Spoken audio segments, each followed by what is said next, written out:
পর্যটক এক্সপ্রেস। পর্যটক এক্সপ্রেসের চলাচল করছে 741 এবং 704 খুলনা মহানগর এক্সপ্রেস দিয়ে। আর এই পাশে রয়েছে আমাদের পারাবত, সিলেটের পাহাড়ি অঞ্চলের পারাবত এক্সপ্রেস। এবং পারাবত এক্সপ্রেসের বিশেষ কয়েকটি টিকিট তো না, প্যাসেঞ্জারের 4টা খালি জোস। আর লোকোমোটিভ শর্ট রুটে অলরেডি পুরোপুরি সিলেট যাওয়ার জন্য প্রস্তুত, শুধুমাত্র লাইন ক্লিয়ার পেলে চলে যাবে।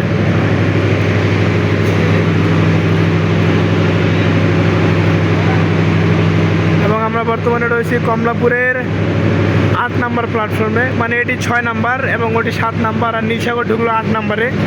আর এই সময় দেখেন সূর্য সহ উঠছে ওই যে। যাই হোক, পারাবতকে সেই লাগে পাহাড়ি অঞ্চলের কিং। একটা ট্যুর দেওয়া উচিত পারাবতে।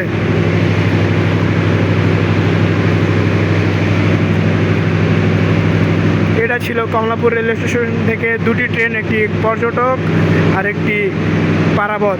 এবং নীলসাগর এক্সপ্রেস 8 নাম্বারে আছে, এখনও যাইনি, নীলসাগর যাব এবং আজকে নীলসাগরে থাকবো পুরোপুরি আমাদের সৈয়দপুর পর্যন্ত।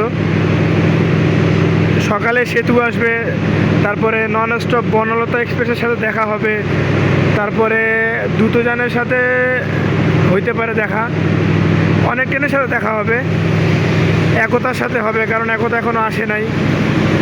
তারপরে আরও মিটার গেজের কিছু ট্রেন থাকবে বাইরে থেকে আসছে, সেটার সাথে দেখা হবে। তো প্রতিটা ট্রেনের ভিডিও কেউ মিস দিয়েন না, কারণ এখন থেকে ভিডিওগুলো খুব ইম্পর্ট্যান্ট হবে দেখার জন্য, আপনাদেরকেও ভালো লাগবে। থ্রুপাস আসবে স্টেশন দিয়ে, থ্রুপাস যাব এবং সেতুর ভিউটা জোস আসবে আরও। যাই হোক, এই ছিল এতক্ষণ পর্যন্ত যারা ভিডিওটি দেখেছেন পারাবত এক্সপ্রেস এবং পর্যটক এক্সপ্রেস এবং নীলসাগর এক্সপ্রেস, এই 3টে ট্রেনের মধ্যে কাকে কোন ট্রেন ভালো লাগে অবশ্যই করে একটা কমেন্ট করে দিন।